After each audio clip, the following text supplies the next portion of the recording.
So for today's PSA, I chose marijuana. So why did I choose marijuana?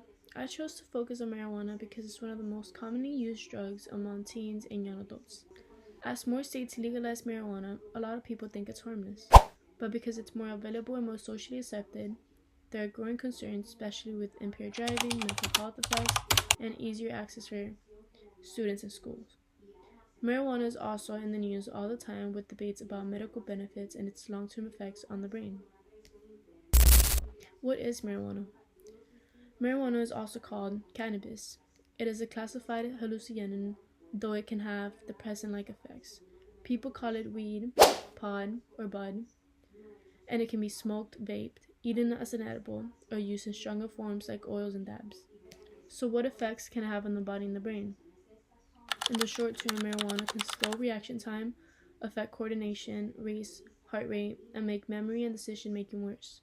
It can also cause anxiety and panic attacks. On the long term, it can lead to breathing problems, dependence, and a higher risk of depression, anxiety, and even psychosis, especially for teens whose brains are still developing. These effects can impact families, schools, and communities by causing lower grades, more absences, and more discipline actions problems.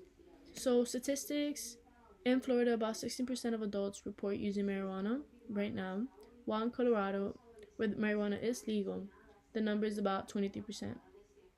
After legalization, Colorado saw fewer related marijuana arrests, but more emergency room visits, especially from edible and kids accidentally eating marijuana products. Florida has also seen more children going to the hospital after accidental ingestion. So, who's more at risk? Certain groups face higher risk for marijuana use. Teens and college students, people with mental health conditions, veterans, and homeless individuals are more vulnerable to the negative effects. Their risk of dependence and mental health problems is higher compared to the general population.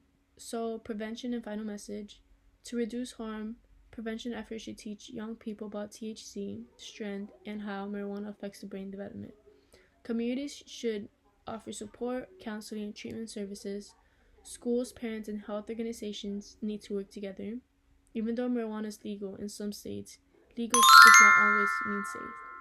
Understanding the risk helps people make healthy and more informed choices.